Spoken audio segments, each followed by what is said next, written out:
everyone, my name is SiC and welcome to another Ground Branch blog post update. So today we're looking at the September news blog post, and yeah, let's just go through it. So there's a lot of exciting stuff.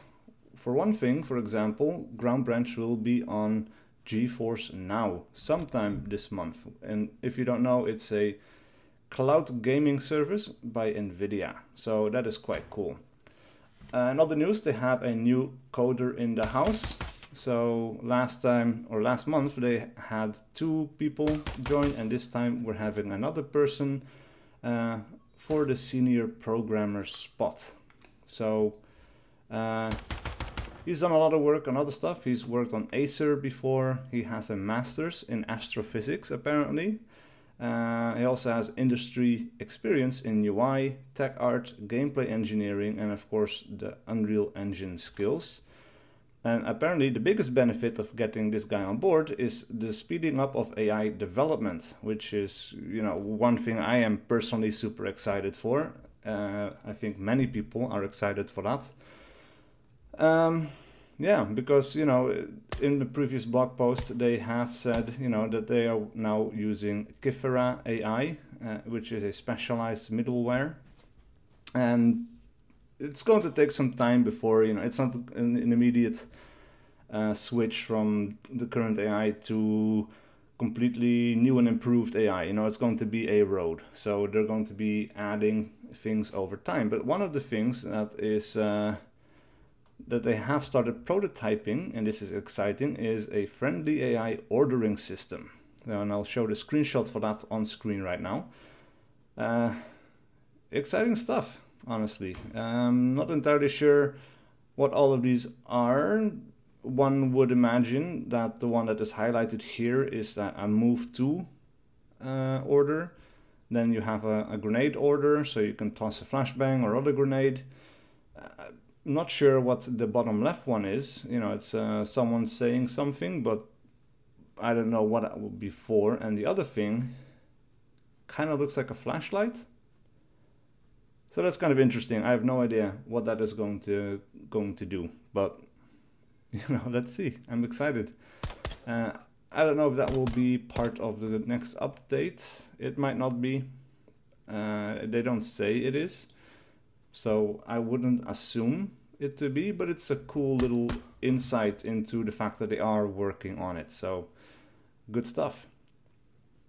Next up is patches and call signs. So, in the last blog post we saw that, patches are once again going to be a thing, but now they also are going to add call sign patches for the ease of identifying people out in the field, which is something that is important, Sometimes it can be a real struggle to remember who is who, and it makes it harder to coordinate. So, especially if people keep changing their loadout, like the camo scheme and different weapons and things like that. And if that changes round by round, by the end, I don't know who my friends are anymore, But apparently players can choose a 3-letter call sign code, or they can have one generated automatically when they change names.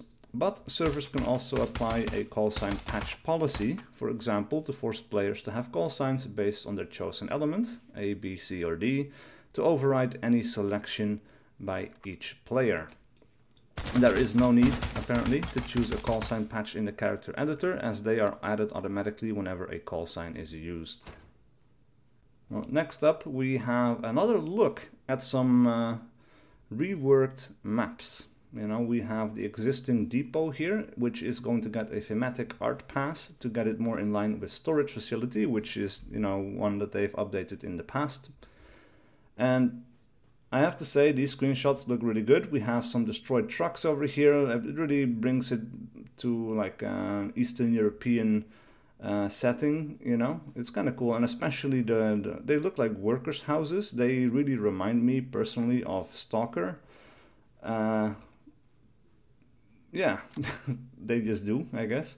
But they look really cool, and I'm hoping we can go inside of these buildings, and I can't imagine why we wouldn't, but that will add some more room for CQB fighting on Depot, which is by its very nature a large open map with long sightlines, and therefore, you know, even inside of the big depot buildings, you have a lot of long sightlines, you know. It's more of a long-range map, so having some more of these smaller houses in there that look a little bit more claustrophobic is very nice. Gives it a change of pace, really. Now we also have some more screenshots from the new storage facility updates, you know, and it had the layout update a while ago, but now it's getting the map overhaul, so like the visuals of it are going to be different from how it currently looks. And last time we had some beautiful screenshots that were set at dusk, but today we have some daylight screenshots, 3 of them as well, and they just look super good. The visual detail in this is really, really cool. It's going to make it harder to find AI, I'm sure, but that's not a bad thing. That's actually kind of nice. Makes you on edge, you know, keeps you on your toes. So super excited for these updates or these visual overhauls to be coming to the game. I think they will definitely add a lot to the feel of it. And then they talk about some more optimization updates. And I'm just going to read this from the blog itself because I am not a technical person. I don't really have a proper understanding of how it works. So just in their own words, this month they have further optimized the audio side of things by lowering the amount of memory usage by at least half, which to me seems like a lot, you know. Based on a performance testing on Small Town with 30 bots. That was done by optimizing how the weapon sounds were loaded. So now instead of all weapon sounds being stored at all times, only the ones in use during a particular mission or round are stored. So I imagine, you know, that means that if you're only having people with M16s and AK-74s on the map, then that is the only weapon sounds being stored. You know, and they will basically ignore all the other ones. That method will also allow for easier audio modding in the future, as you only need to edit and rebuild the sound bank for the weapon you want to mod, instead of rebuilding the entire weapon sound bank for just one weapon. Alright, that sounds pretty good. Combined with the CPU optimization that we detailed last month, we're looking at a roughly 50% gain in audio performance so far. And if I remember correctly, last month they also made some pretty big optimization, like in percentage-wise, they made some pretty good optimizations there as well. So on top of that, now we have the 50% gain in audio performance. So that's really, really nice. Next up, we have Doors, a game designer's nightmare. So Doors are having part of their logic redone to address one of its main issues, getting both players and AI stuck in them. But personally, I don't really get stuck in Doors that often, actually. But I can see how it could happen, I guess. A degree of physics simulation is also being added in order to once again allow cracked doors, that is, partially open ones, to be pushed by just walking into them. And that is definitely a feature that I've missed, because I know that was a possibility before, and at some point it wasn't anymore, so things keep kind of changing around for different reasons, you know, but that was something that I thought was super nice, because currently, you know, you can open a door by holding F and scrolling the mouse wheel, and you can do it like that, but it's not very fluid, and you have your fingers occupied with this action, when really, when you're going through that door, you want to be able to move around and shoot, you know, if someone pops up. So it felt a little bit finicky. And most of the time I just open the door completely. But now that you can kind of crack it open a little bit and then just push through using the physics, that is so much better. Also, apparently they're hoping to get nice looking effects for exploding doors while they're working on this. So yeah, exploding doors. Honestly, I've never even really used the breaching charges that much, so I barely even know how it looks, but you know, better effects are always good. So on the topic of that, there are some more visual effects updates as well. So work on the particle effects has continued using the newer Niagara system before reworking and improving the currently existing VFX. And we have 3 little videos here looking at bullet impacts, which I'll show on the screen right now.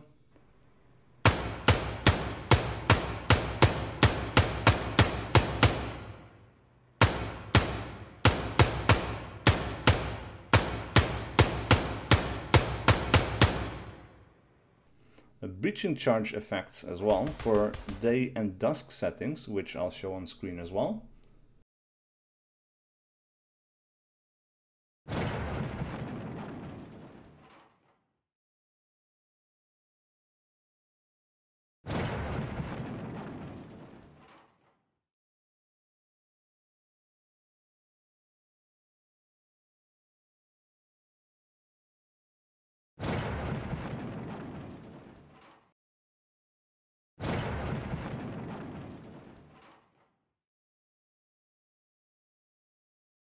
Some more news on animations as well. They can confirm now that some basic new manipulation animations will make it to V1033.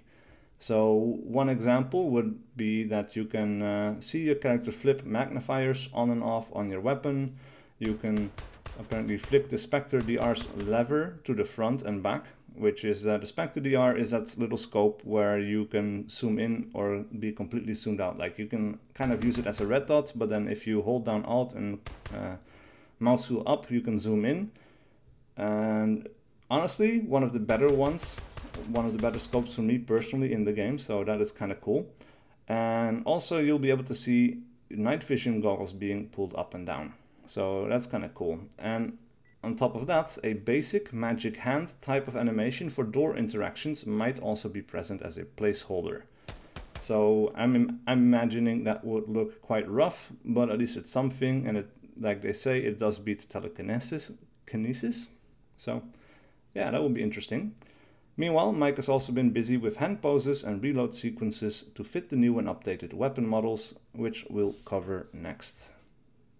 Work on these weapons has been ongoing for the last while, and now we have a list of both new weapons as well as reworked weapons. So we have some that are entirely new, like the Mark 17, the WZ88, the AK-105, a PKM, a PMM, and the M24, which they also show some more screenshots of.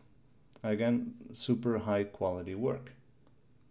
As for replacements or updates to current existing weapons in the game, we have the M1911, the AK-74M, the AKS-74U, the AK-105 Alpha, which will be replacing the AK-74MI, the AKS-74U Alpha, which will be replacing the AK-74MY CQB, the S3D, and the M16A4, which is currently apparently in development. The old model has some issues in both scaling and quality consistency. And that's not even mentioning extra parts and new updated attachments that will make their way into the game as we go. And on top of that, they show off the new AK-74M as well as the AK-105, which I will also show on screen right now. And finally, on top of that, something which a lot of people apparently have been requesting, the A2 carry handle will be coming for the M16 and M4 series of weapons. Apparently a lot of people wanted it. I kind of like it, the look of it. So yeah, also kind of makes me happy. I will probably use it. And it's cool to have, I guess. More customization for the people that want it. Finally, though, there is a note at the bottom of the blog, which is about another community question, really, I guess, which is why the focus on visuals. We want better AI. You know, so from time to time, you know, a part of the player base is questioning priorities of the development team, which is of course understandable because they want certain things, and you know it's not been coming for some time now.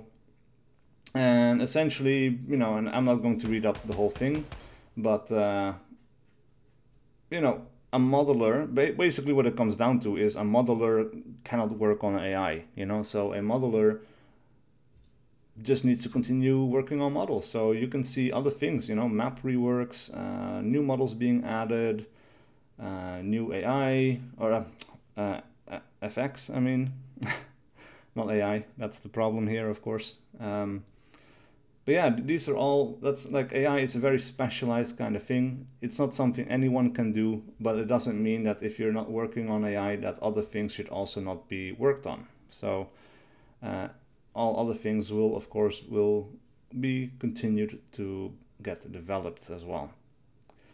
Anyway, long story short, that is my look at the new blog post. I hope you guys enjoyed it. Please do leave a like and a comment below if you enjoyed this content and wish to see more. And I will see you guys for whatever video I do next.